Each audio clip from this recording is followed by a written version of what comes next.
भारत माता की, भारत माता की लड़ेंगे, लड़ेंगे, लड़ेंगे। आज भारी बारिश में भी पूरे जशपुर जिले से दूर दराज से आए सभी माता बहने, भाई बहन, युवा साथी, बुजुर्ग और साथ ही साथ मंच पर उपस्थित हमारे ईसाई महासभा जिन्होंने इस कार्यक्रम का आयोजन किया है, अनिल किस्पोटा जी, अभिनंदन जी, हमारे जिला कांग्रेस कमेटी के अध्यक्ष भाई मनोज सागर यादव जी, कुलपुरी नगर पंचायत के अध्यक्ष, हेलो विनयशील जी, वाल्टर कुजूर जी जो जिलाध्यक्ष है, श्याम मारावई जी, संतोष साहू जी जो संविधान को लेकर के बहुत अच्छी बातें कह रहे थे, आदरणीय डॉक्टर पीसी कुजूर जी, दीपक गरगट्टा जी, आदरणीय जिला पंचायत सदस्य मोनिका जी, आशिका जी, लगे सभी हमारे आदरणीय वक्तागणों ने बहुत सी अच्छी बातें, संविधान की बातें, हमारे हक अधिकार की बातें हम सबसे साझा किया है, आप सबों को बताया है। कुछ बातें जो छूट गई है वो मेरी जहन में जो मैं आप सबको बताना चाहता हूँ।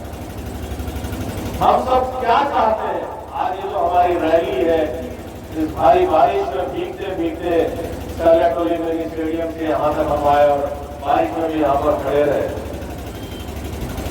हमारी मांग क्या है?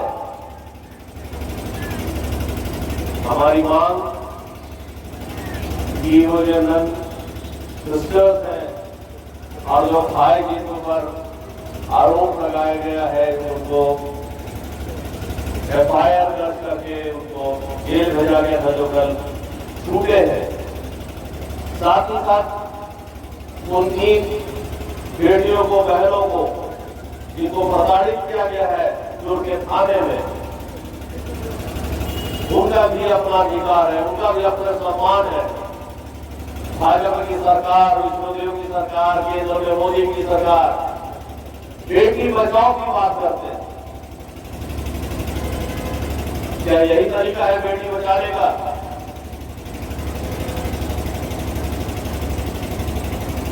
हमारी सिस्टर्स या हमारी धर्म बहनें किस चीज के लिए जाने जाती है? मानव सेवा के लिए। क्या मानव सेवा करना भी गलत है?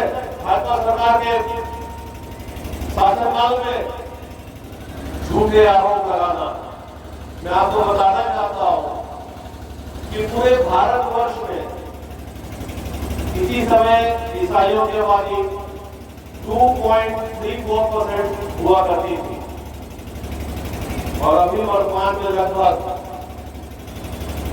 2.34 हुआ करती थी, जो अभी घट के लगभग 2.21% हो गई। मतलब कि ईसाइयों की आबादी कम हुई। और अगर हम धर्मांतरण करते हैं, या हम धर्मांतरण का आरोप हम लोगों के ऊपर लगाया जाता है, तो वो आबादी तो बढ़नी चाहिए थी, घट क्यों रही है? घटी क्यों है? इसका मतलब सीधा सा है कि सरासर गलत आरोप। वो बेटियां, वो बहनें अपने माता पिता की अनुमति से अपने रोजगार के लिए, अपनी जीविका के लिए, अपने घर परिवार की मदद के लिए जा रहे थे। बकायदे उन माताओं की चिट्ठियां उनके पास है, अनुमति थी उनके पास, और उनका भाई उनको स्टेशन तक छोड़ जाएगा। रोजगार तो हमारी सरकार, भाजपा की सरकार, विष्णुदेव की सरकार दे नहीं सकती। 10,000 से ऊपर स्कूलों को यहां बंद कर दिया गया है छत्तीसगढ़ में। क्या पढ़ने का भी हक अधिकार नहीं है हमारा? सबसे पहले इस मंच के माध्यम से ये मांग है कि सरकार दो सिस्टर्स के ऊपर, नन सिस्टर्स के ऊपर और उस भाई के ऊपर जो केस दर्ज किया उसको तत्काल वापस ले, क्योंकि उनकी केरल की सरकार, केरल के अध्यक्ष ये कह रहे हैं कि आरोप और ये जो FIR हुआ फर्जी है, तो फर्जी तो वापस ले। और साथ ही साथ ये मांग भी हम सब की है इस मंच के माध्यम से, जो पुलिस के अधिकारीगण मूक दर्शक बने बैठे रहे थाने में, रेलवे स्टेशन में,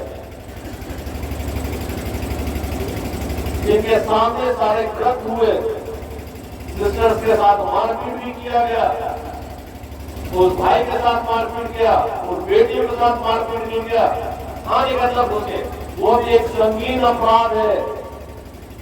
यहां से मांग किया जा रहा था कि अधिकारियों को निलंबित किया जाए, सिर्फ निलंबन से काम नहीं चलेगा, उनके ऊपर भी आपराधिक प्रकरण दर्ज होना चाहिए। और ये जो केस एक कोर्ट में चल सकता था, ऐसे संगीन अपराध, मानव तस्करी का, धर्मांतरण का, NIA जहां आतंकवादी गतिविधियों की जांच और सुनवाई होती है, तो क्या हमारी ये माताएं, बहनें या हमारे बच्चे या हमारी नन सिस्टर्स आतंकवादी नहीं है? कोर्ट ने कहा है कल के अपनी सुनवाई में, अपने जजमेंट में, अपने आदेश में, कि इनके ऊपर पहले किसी भी ऐसे कोई भी प्रकरण दर्ज नहीं हुए हैं, क्योंकि हमारी सिस्टर्स वैसे भी बहुत सरल स्वभाव की रहती है, मानव सेवा के लिए अपने घर परिवार छोड़कर के वो अपना सब सेवा करती है। इसलिए तत्काल इस मंच के माध्यम से उनके खिलाफ पहले को वापस लिया जाए, उन अधिकारियों के खिलाफ केस दर्ज किया जाए, साथ ही साथ पूरी घटना की न्यायिक जांच किया जाए, CBI के माध्यम से भी जांच किया जाए। प्रकरण छोटा नहीं है, डर की चीज है भाजपा के शासन को।